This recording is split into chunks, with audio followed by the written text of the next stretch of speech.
What is going on, YouTube? So it's been about a month since I've updated you guys on my 2008 BMW 335i. I've done a parts and maintenance breakdown list on this car, and I didn't really give you guys a complete walk around of the car since it was in my garage, but the weather has been really terrible. I live in Northeast Tennessee, and it's been, single digit temperatures, snow, rain, mud. The car, it's filthy. As you can see, I've been through mud. The tires have mud caked into them.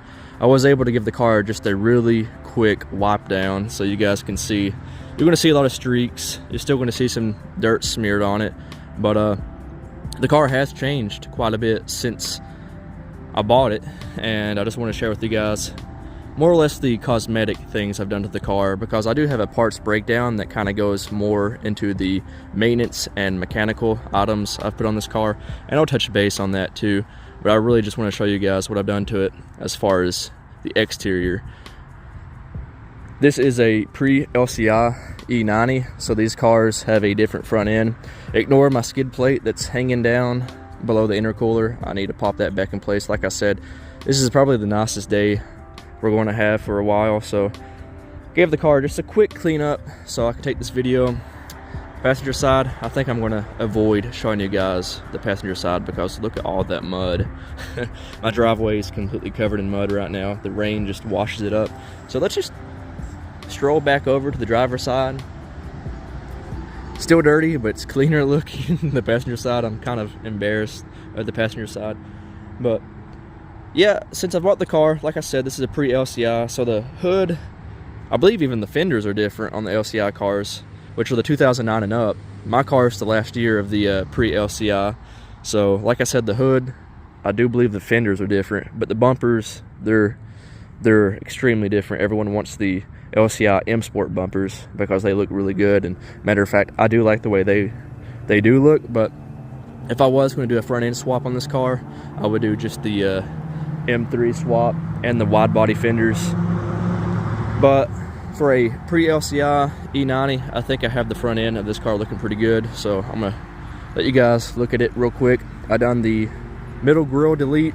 That is the stock intercooler. The only thing I've done was I just spray painted the intercooler with this I can't remember the brand, but it's this bright metallic silver paint, and it just kind of really opened up the way it looks. Later down the road, I'm going to go aftermarket intercooler, maybe a 5-inch, just so it looks even more beefy behind the bumper there. But I think that turned out pretty good, just for a quick little grille delete and some spray paint. I think that really made the grille look, or the whole front bumper tie in, it just looks more aggressive. And since the front bumper had to come off to remove that center section, I went ahead, replaced both of the headlights because they were mismatched. If you guys are unfamiliar with this car, then you can go back on my channel and you can actually watch from the beginning if you want to. When I first bought this car, like I said, I gave $2,500 for it, and it was in pretty good shape when I bought it, but I've just tinkered with it. It needed a lot of, well, of course every BMW needs gaskets. It seems like every single one you buy is going to have a valve cover leak or something, so I fixed all the maintenance items. I do have a breakdown of that if you guys are interested. But yeah, I keep going down a rabbit hole, I'm sorry, but the headlights, they were mismatched. I had the factory headlight on the passenger side, and I had the same style headlight on the driver's side, but since I went ahead and bought a pair, the bumper was off, I replaced both of them. Had to do some splicing to get the halos to work, and I put the yellow fog lights on it. So, matter of fact, I'll turn all the lights on in a minute to show you guys. I put LED bulbs in the projector housings, LED lights in the fog lights, so they're really nice bright yellow. And this front splitter is actually an LCI splitter. It's for the 2009 up E90 cars. As you can see, it fits perfectly on the pre-LCI. I really hate that my skid plate's hanging down. I didn't notice that until I started taking this video, but just ignore that. That does just snap right back into place. I put new brakes and rotors. Previous owner already painted the calipers, so I kind of touched them up, put Cerakote on those to make the red stick out a little bit more. I think it looks pretty good. Along the top, this car, when I bought it, had sun bleached. I mean, it was sun faded. It looked almost like a chalky gray color. So I put Cerakote on the carbon fiber wrap on the roof, and it looks really good. I have this imitation carbon fiber rear spoiler. The lip and the spoiler both, I think, set me back $100, $50 a pop for each. So it, subtle differences really make this car stand out. Like I said, for a pre-LCI E90, I think this is probably the best way to sharpen up your front end and make it more aggressive. Oh, and I also put those, I actually just got those eyelids today. It took a month for those to show up. USPS, the post office, they're a joke. It's been sent to my local post office, and then it shipped away back to Knoxville. It was just a huge ordeal, but I finally got them, put them on. And these headlights, they have like an eyebrow on the top of them. It's like a daytime running light, and it looks really bad, honestly. So I wanted to cover those up so that way when I turn my halos on, you don't see that nasty eyebrow lighting up. So yeah, I have the eyelids on it. I think that helps give it a more aggressive kind of look.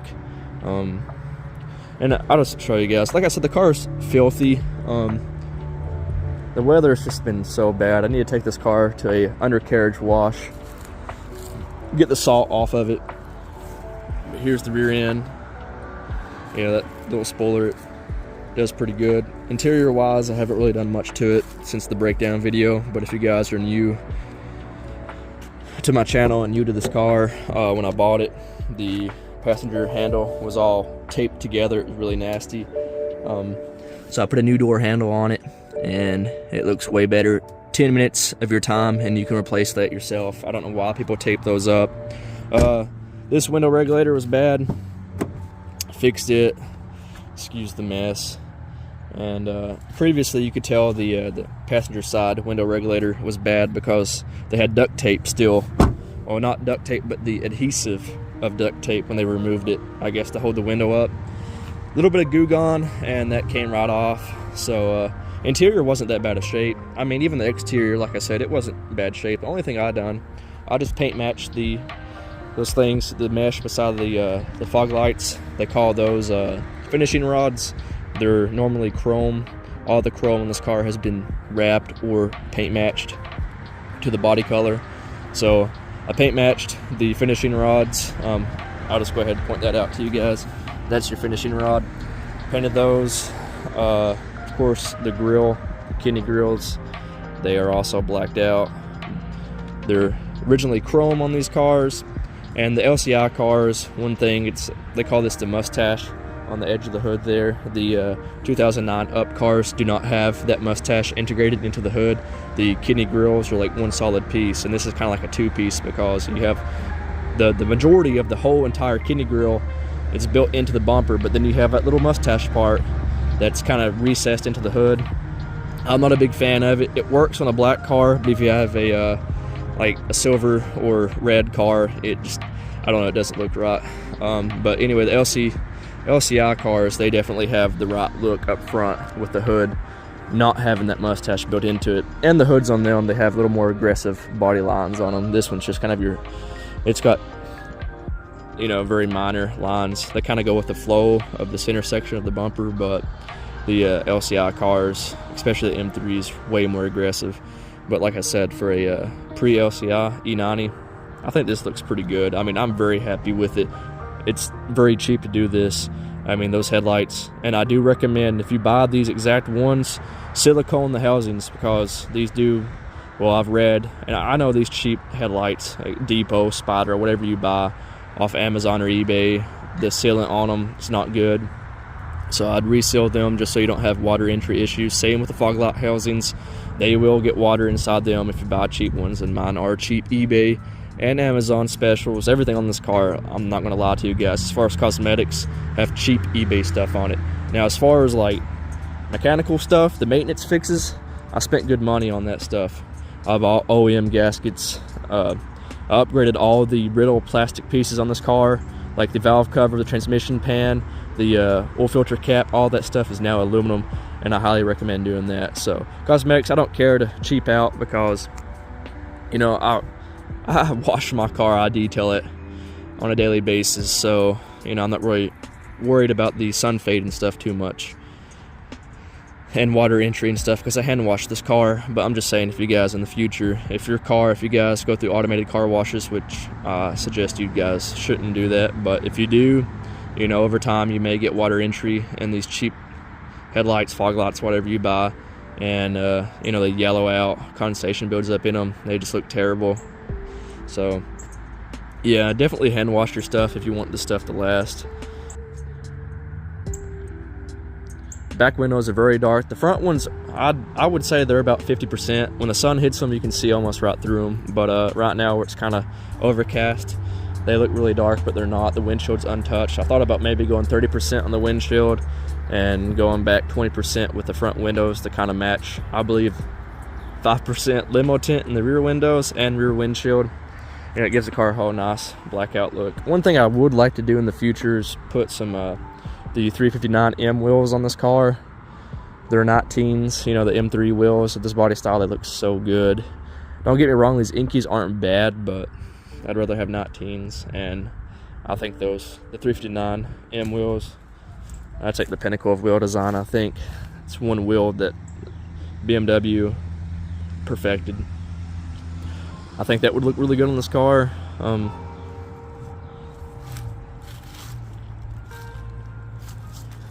Yeah, I believe these are aftermarket 4-inch exhaust tips. I think they look pretty good. As far as exhaust in this car, it's factory. Nothing's been touched. Maybe later down the road I would do catless downpipes, but that's as far as I'll go with the exhaust. You know, I may add another resonator into the exhaust system just to quieten it down, because one thing I do not like about these cars is everybody straight pops them, or they go completely, you know, resonator delete. These cars have secondary cats. They delete those. They delete the mufflers. And they sound terrible. They're raspy. Here's the engine bay. I'll give you guys a quick tour here. We have aftermarket charge pipe. It's a Berger aluminum charge pipe. Berger Motorsport air intakes. I have a I can't remember what brand this aluminum oil filter cap is, but I like the fact you can use either an Allen wrench or a regular size wrench to take this cap off. It's not plastic. Oil breather cap. Only reason I have that on there is because it's cheaper than buying an actual oil fill cap. My original one broke with the valve cover. The valve cover on this car, when I bought it, it was cracked. It was the original plastic one. I have an aluminum one on it now. And when I was trying to figure out how to get this dress up cover off, I ended up breaking the oil fill cap. That's just me being stupid, not taking my time. I replaced the belt with a Continental because the oil filter housing gaskets were leaking. You have a total of 3. Actually, I take that back. You have more than just 3. You have 3 main ones, but you have a oil cap gasket. It was leaking when I bought this car. There's a center section for the oil filter housing gasket. It's also like a oil cooler thermostat gasket is what they call this middle one here. Then you have your oil filter housing gasket, which lays down right, and then you have 2 oil rings on these oil lines here, and this right here is also part of the oil thermostat gasket. So that has also been replaced. I had this whole thing apart, replaced every gasket. They're all OEM. Everything on this car is, like, as far as rubber goes, is either Victorines or it's the OEM L-ring stuff. So make sure when you guys, if you're going through the trouble of replacing all this stuff, like even the 2 O-rings on these oil cooler lines, you can get everything off of FCP Euro as a kit. I highly recommend that because those gaskets are made that, I don't know what size they are, but you can't go wrong ordering through FCP Euro because you're going to get the right part and it's going to work. Because I see a lot of guys try to just source random O-rings that may look like they'll work, but they end up leaking anyway. So there's that. Watch out for that. This car has Index 12 injectors. I replaced the vacuum lines. I broke the nipple off one of these canisters, just being stupid. So be careful. The plastic stuff on this car, like I said, is very brittle. You can get aluminum upgrades. I didn't feel like spending the money for aluminum vacuum tanks, but they are out there. Berger Motorsports, they do make those. So if you guys have a little extra money to play around with, because they are fairly expensive, I would highly recommend that. The coolant take on these cars, I'm not sure if they're troublesome or not, but I don't know if they make an aluminum upgrade or not, but that would probably be something I would check out in the future. This car has also had the high pressure fuel pump replaced. It's got OEM turbo replacements on it. The only thing I have not, the front seal has been replaced on this car because I put a crank guard on the front. That thing is a pain in the butt to put on, but that is a must for N54 engines. So I highly recommend, if you guys have bought one of these cars or you're looking at one, make sure you buy the front seal crank guard, because it will prevent, like I was telling you guys, when I bought this car, the oil filter housing gasket was leaking. So what happens when it leaks oil? It leaks onto the belt gets wet, and it will slip off the grooves of the pulleys. It can get stuck inside or behind the harmonic balancer, and then once it does that, it'll push its way through the front main seal, and of course your engine's going to suck that up through the pickup tube, and it's catastrophic failure at that point. So they're fairly cheap. They're not fun to replace, but if I can do it, you guys can do it. I did it on jack stands. It's just really tight, and the like I said, the front main seal on this car was already replaced. So whoever put the harmonic balancer or crank pulley back on this car, they must have impacted everything and over torqued it. So every single one of those Torx bolts stripped out on me, so I had to replace all those. I almost gave up, but I finally pushed through and it's been replaced. So just a heads up, if you guys are down there, go ahead and replace the front main seal. Luckily mine was already replaced. The only two seals on this car that have not been replaced to my knowledge are the rear main seal, which is not leaking, and the oil pan gasket. And the oil pan gasket does have a slow seep on this car. It's nothing major. It leaves maybe a small drop in my garage, like, you know, a couple nights will go by and it's nothing too crazy. The valve cover gasket, on the other hand, when it was leaking, it was leaving like massive puddles, like going from puddles to drips, little drops. I can handle that all day long. So yeah, there's that. When you buy these cars, just go ahead and expect to replace all these gaskets unless somebody has the paperwork for it, or you can just look at it and see that it's leak free, because I'm telling you guys, this right here, this whole oil filter housing area will be nasty, greasy. There's going to be oil on your belts. Like I said, I replaced the belt and I replaced the tensioner and pulleys just to have them all brand new.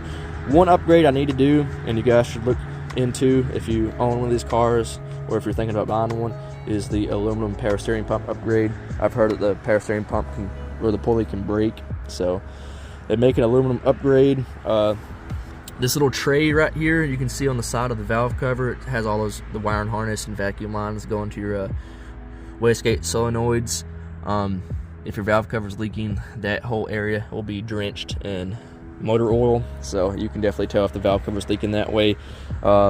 Like I said, mine was leaving full-blown puddles, and it was leaking onto the exhaust, and it was just cooking the oil. You could see steam, like the oil evaporate, and smoke was coming off of the exhaust, and it gets in the cab, stinks really bad. So yeah, that's just easy ways you can tell if this valve cover is leaking or not. Rear main seal, I don't really think they go bad that often on these cars. I mean, there's people out there that say that theirs are leaking, but believe it or not, with this fan, when it blows, it can blow your oil filter housing gasket leak, and it runs along the whole side of the block, and it will even coat the belt housing, the transmission. It soaked my transmission. It even got onto my rear diff, the front of it. So I'm telling you guys, that fan will blow that motor oil around. Something crazy. The transmission panel on these cars, they're plastic. Well, for the ZF 6-speed automatics, they're plastic transmission pan transmissions. That's a mouthful. So I replaced that with a aluminum upgrade, and bought all new bolts because they're aluminum bolts. I torqued 2 down, snapped the heads off of them, had to take the whole pan off, all that freaking brand new ATF I put in this car. And the fill procedure on these, they're a pain in the butt too, so I was not happy about dropping the pan and replacing those bolts. So I went ahead, bought all brand new ones. Make sure you torque them to 7 foot-pounds and use Loctite. And when you replace the valve cover like I did with the aluminum one, Loctite is a must. So just some little tidbits I've learned along the way with this car, because I went into this not knowing a single thing about BMWs and ended up really liking this car. And like I said, it's going to be a keeper, because I have, to me, $3,500, it's not really much into a vehicle, especially one, you know, it has every functional feature you want. Working AC, heat, electronic seats, nice radio.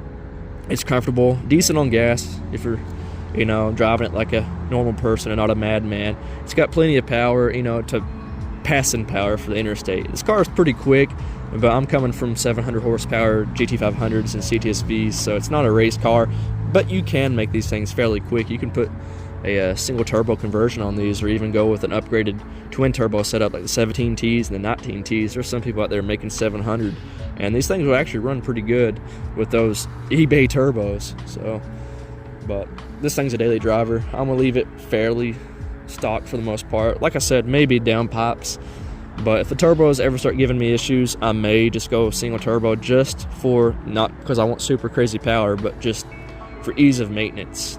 I feel like just trying to maintain one big single turbo, and you can usually get them front or top mounted, not front, but they mount right here. You gotta relocate actually I think those get deleted, because those are just for your wastegate actuators, and you don't need them with a single turbo, especially if you go mechanical wastegate, which I would. But yeah, that way, you know, you just have the one manifold. You don't have, you know, two sets of oil drain lines, coolant feed lines, all that good stuff. Because if I'm going to drop these turbos out, I'm not going back with twins. It's going to be single turbo. I don't want to fool around with replacing them. So yeah, there's that, guys. Anyway, I'm gonna wrap this video up. Guys, thanks for watching. Here it is. Yeah, stay tuned for more, and as always, guys, I appreciate the support.